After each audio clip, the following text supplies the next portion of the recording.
Good morning and welcome to Brewing Happiness. And today is a great day. I'm happy to be back, from vacation, settling in back into real life, into routine. And I got to thinking about getting back to creating. I thought I was going to do a lot of creating on my vacation, and I had plans to write poetry and paint and do all kinds of things. I did one really great creative project. I did an art piece while I was there. My little representative of the mount, my little representation of the mountain. And it was fun. I took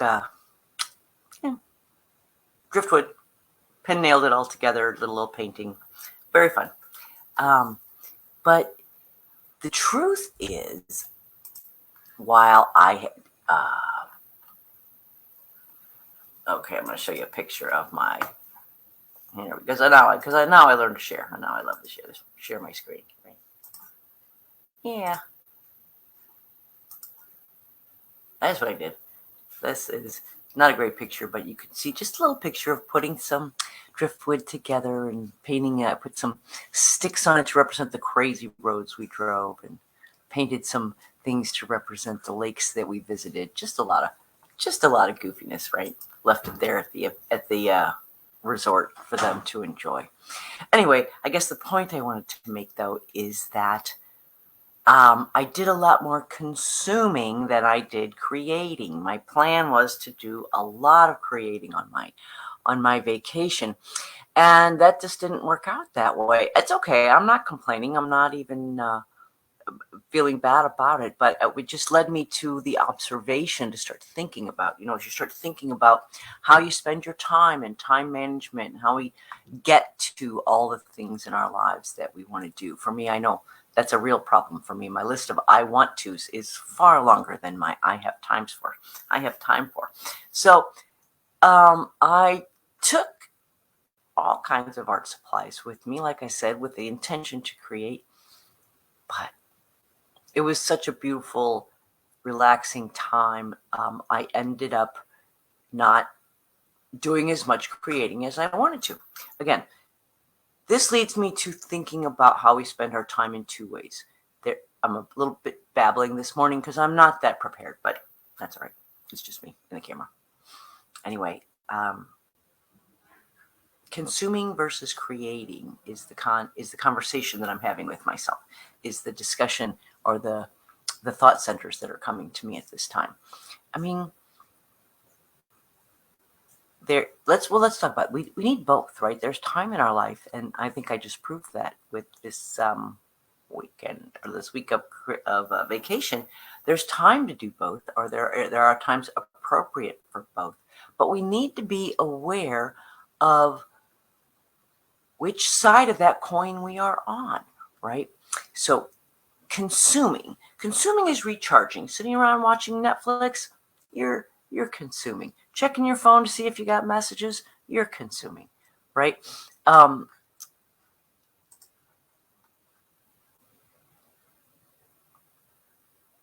Order takeout, right? Consuming. Get on the web, surf around, you're consuming. So that's okay. That's how we spend our life. But that's not the same as, good morning, Debbie. Not the same as creating. Consuming is when, think of it this way, how much time do you spend using things other people made versus making something that doesn't exist today? That's one of the ways to think about it, right? And like I said, consuming is is important.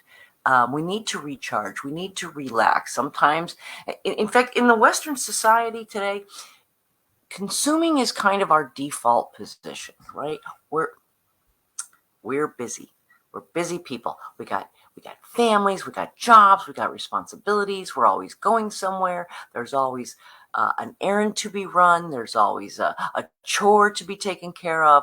There's always something that needs to be done. And so we are constantly doing, which feels like creating, right? Because even though maybe, well, think about it. You're at work. How much creating do we think we're creating at work? We're making things happen, but sometimes, how much input do you have? That's really the measure, isn't it? How much input do you, if you're running someone else's program, you might be somewhere in the middle of consuming and creating, but we want to be aware of this, right? So in our lives, if you have a busy life, if your job requires a lot of you, you got a family, you're going all the time. The time to create, or the energy to create, might not be as available or as close to your fingertips as our, like I said, default need to consume.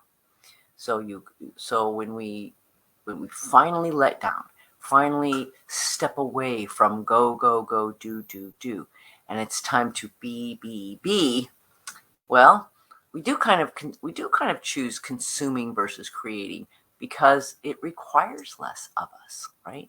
When you consume, like I said, someone else has done the work of creating. And this is a yin and yang proposition. Why bother to create if there's not consumers of your product, right? That's the whole point of creating, to make life easier, life better, life more beautiful. But consuming has its place too. So with that said, it seems that, like I said, we have chosen, or we as a people seem to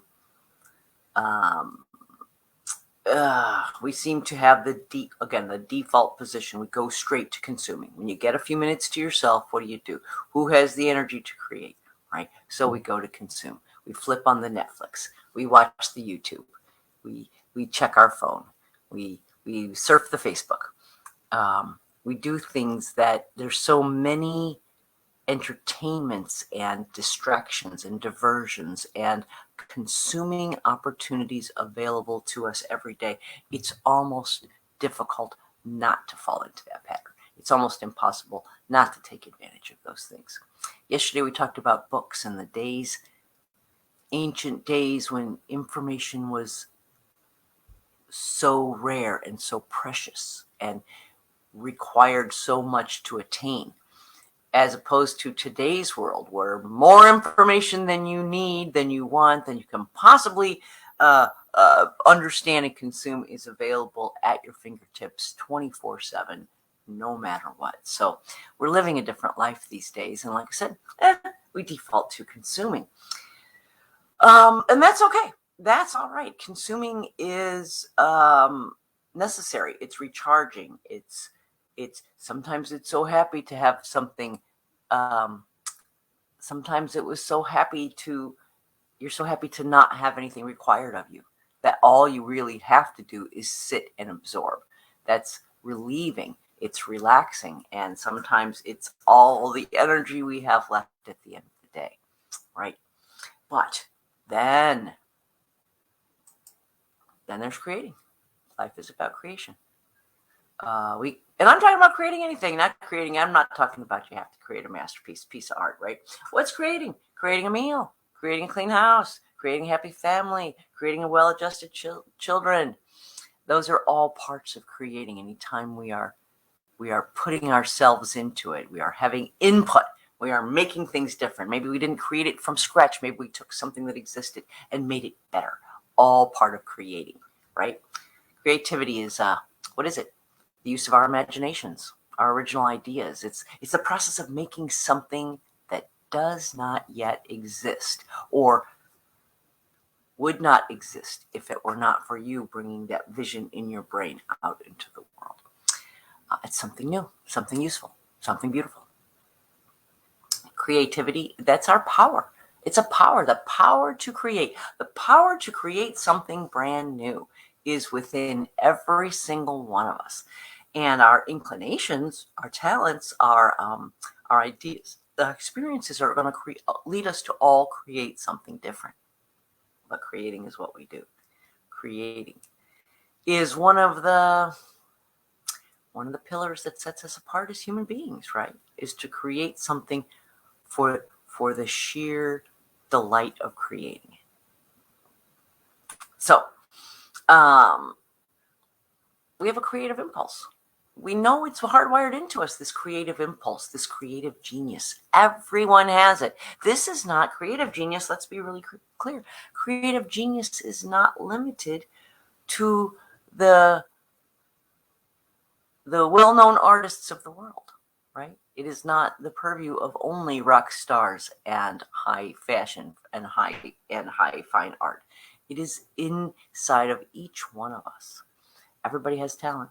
Everybody got something special. Everybody got something that they do better than everybody else. Part of life is just trying to find it. Hopefully you love it. Hopefully that there's the coordination of what you love doing and what you're good at doing. Or maybe you're not good at something and you love it, so you have to work hard to be good at it. That's all right. It's within us to be compelled to create new.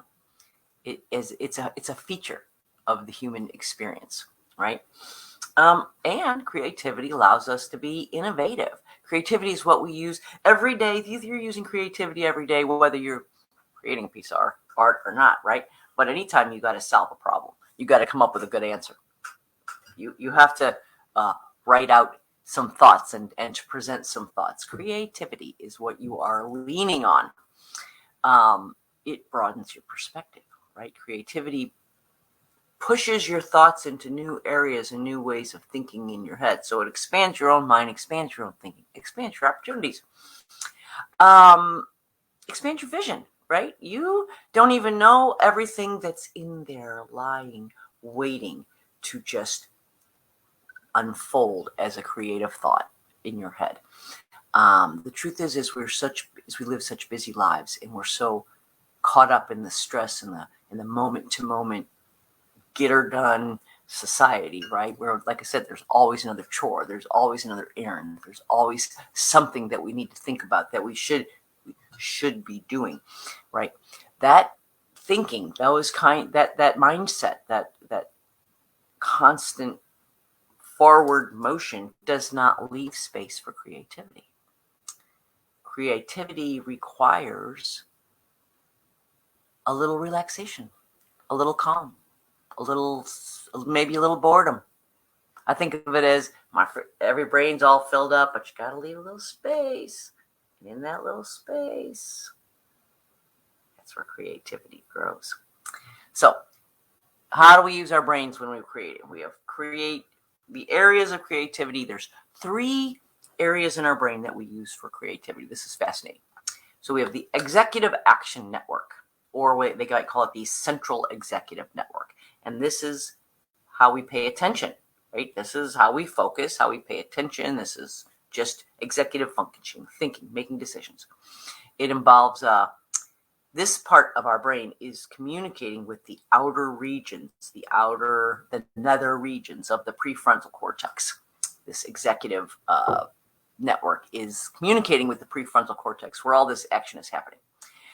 Prefrontal cortex, like I said, this is where you make decisions. This is where we understand complex behavior.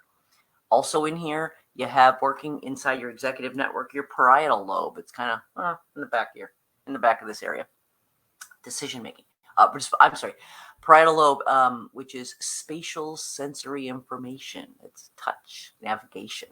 So we are an amazing. Our brains are amazing things that are constantly. All these things are happening at one time. We're not even 100%. We're not even aware of these things, but they're happening in split seconds. So we have the executive network, where we're paying attention to complex thoughts. We're making basic decisions.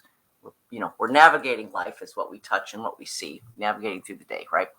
But our attention spans are incredibly short. So what happens is we're constantly firing back and forth between the executive network and the imagination network, or sometimes they might call it the default mode network. Now, this is the part of the brain where we do brainstorming, where we daydream, right? Where we have creative thought, where we indulge in thoughts that are not about what do I need to get done, but what can I make that doesn't exist, right? This is social cognition. This is the part of the brain where we understand how other people feel, because creativity is tied to emotions, to our perceptions of the world, right? This part of the brain, the default section, the imagination network, is communicating with the prefrontal cortex and the parietal lobes, and it is not one or the other. It is not I have very creative thoughts or I have good thinking skills. It takes both. It takes the creative thought and then the thinking skills to say, well, how would I do that? Well, here's an idea. Well, how would I do that? And so you're constantly lobbing that ball back and forth between these two areas of your brain. We used to think in terms of right brain, left brain, right? The left brain is the part of the brain where we're analytic and we think and we solve problems. The right brain, we're creative. This is where emotions live. This is where this is where we get past the physicalness of life and into the ethereal, right? And now we're kind of beginning to understand, as far as brain functioning goes, it's not really that simple. There really isn't a left brain or right brain function. It's the brain throwing things back and forth between those two areas. The executive function, no nonsense, get her done, take care of business. What's going on around me? Let me analyze for danger and for opportunity, versus what can I create? What doesn't exist? How can I use these things differently? How can I make something beautiful? How can I make something useful? How can I make this useful thing more beautiful? And it's actually the back and forth ping pong, throwing the ball back and forth between these two areas that is the crux of creativity. Who knew? Who knew? They talk to each other across the prefrontal cortex, right? Both of these networks are existing across the prefrontal cortex, and it's inside of this area of the brain where we actually see the two bump up and talk to each other. For my very layman explanation of how our brains work. But I said there were three areas. So the third one is very interesting too, the salience network. All right. This is the area where this is our thinking. This is the stream of consciousness, right? This monitors the internal stream of consciousness. It's monitoring external stimuli and events. It's making decisions about which information that's coming at us, whether it's external or internal, whether it's our thoughts or our senses. This is the part of our brain that's telling us, well, let's just face it. We're hit by so much sensory input all day long between the chatter inside and the commotion going on outside. We are bombarded with a bazillion inputs every day. The salience network, this is the part of your brain that does a real quick analysis that tells you what's important. Of the bazillion things hitting you each moment, what do I need to pay attention to right now? And it also helps so this part is helping us do the switching, right? This part of the brain is actually facilitating the switching between the executive function and the imagination network. The salience network sifts through the enormous inputs and tells us what to pay attention to. I thought it was interesting how our brain works, how there's so much going on with creativity. And maybe this is why we avoid creating sometimes. It's energetic. It does require some effort and energy and thought process. It can be scary because these thoughts can send you places that you've never been or that no one has ever been. You come up with an idea.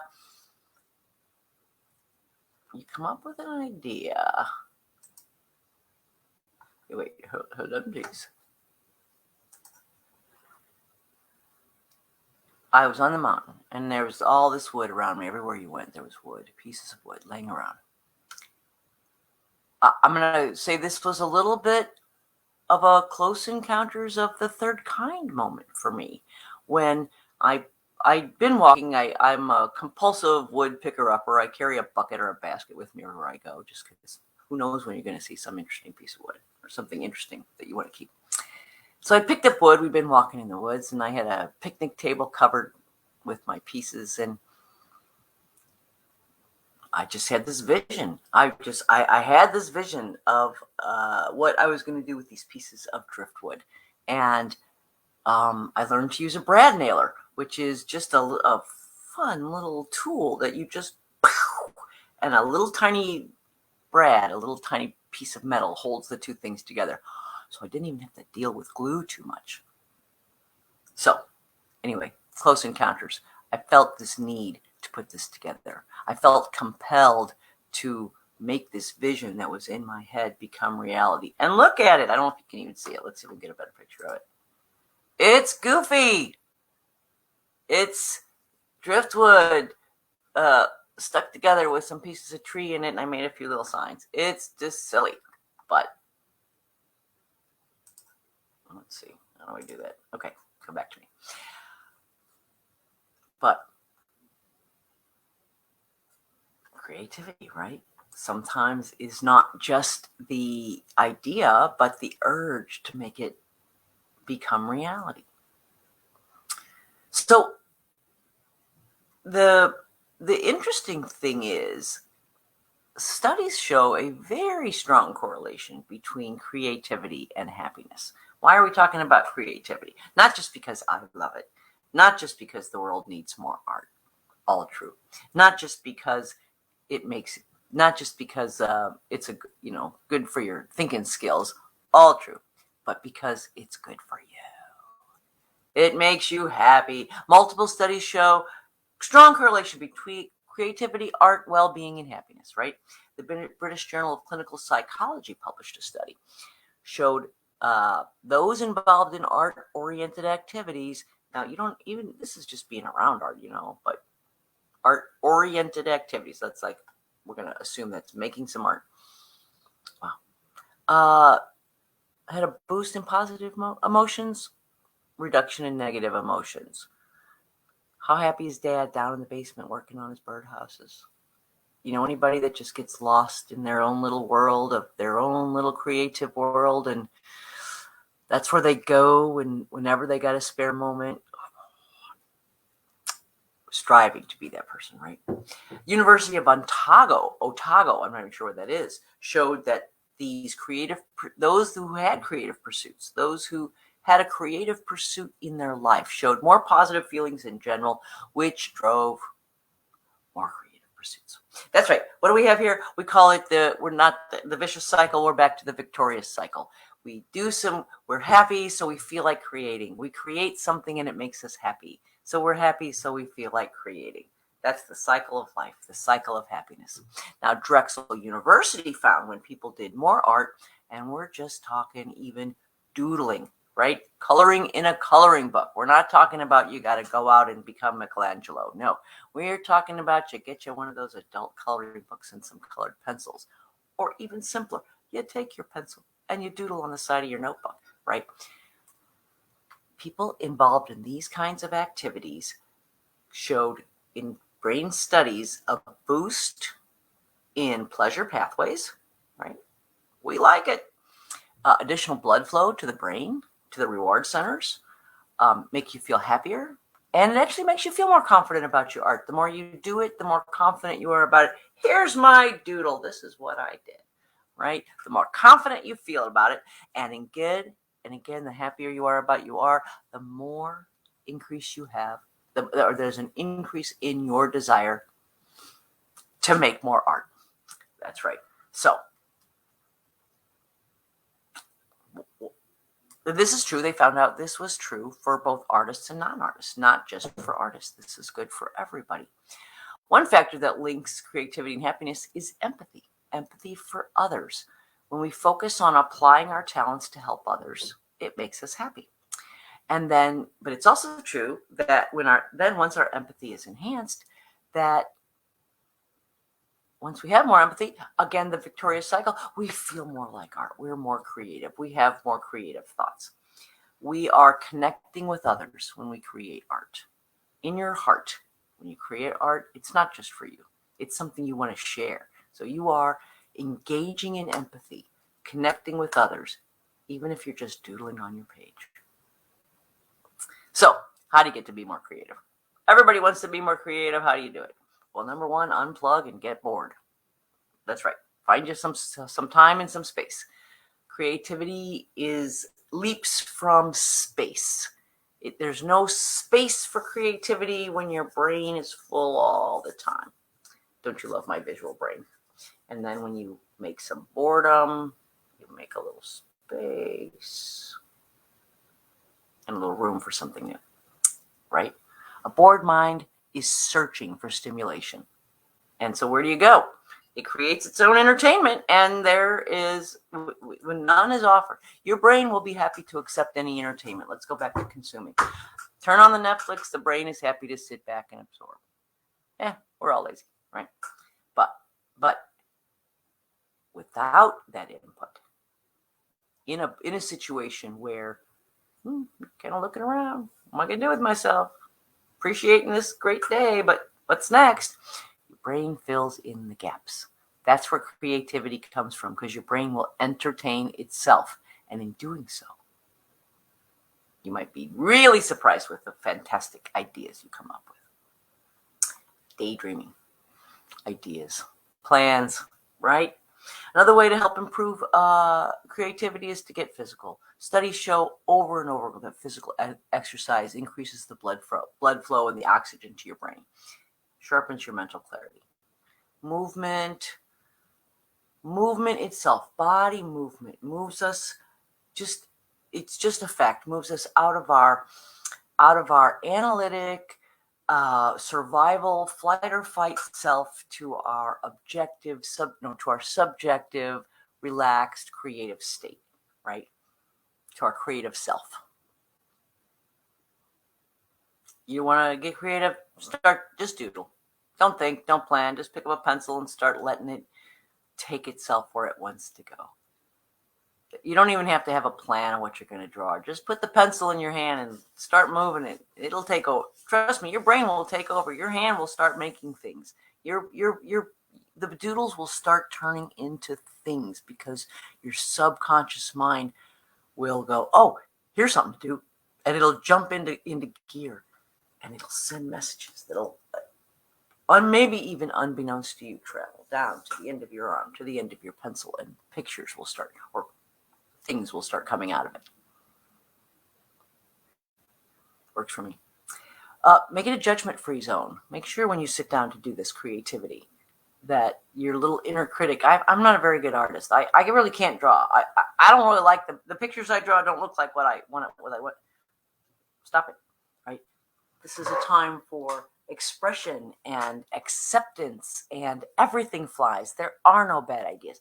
Creativity is the beginning process where we just kind of want to do a little brain dump, get some of those extra neurons, extra thought processes that are going on in there, creating new things. We're creating all the time. I don't care what you say. We're all creating all the time. It's just pushed down in the back of our brain. Quiet, calm, peace, exercise, outdoors. Lets it come forward and be seen, be heard. You're not trying to sell art here, right? You're not trying to create a masterpiece. You're just trying to change perspective, get things flowing, get access to some thoughts that maybe you're blocked by the get stuff done part of the brain that tends to take over, right? Let go of it. Be kind to yourself. Be kind to your output. Don't even worry about what's coming out, right? We're just trying to get some creative juices flowing here. Be kind. There are no bad ideas. Let go of expectations for your minds to go to new places, new ideas, new thoughts. And then the final thought is go in nature. Go out in nature. Nothing that's inspiring you more than nature. All right? Moments of wonder. They say if you want to be inspired to create something, find a moment of wonder, right? A study at the University of California found awe-inspiring experiences caused the release of proteins called cytokines, which have positive effects on happiness, well-being, and creativity. I can't help it. It's science. It's a fact. Take in a sunset. Appreciate a flower, right? Find a wildflower. Lose yourself in your favorite music. Dance. Inspire yourself to create your own happiness. Well, that's all I got for today. So thanks for watching. I'm happy to be back. Until tomorrow, make it a happy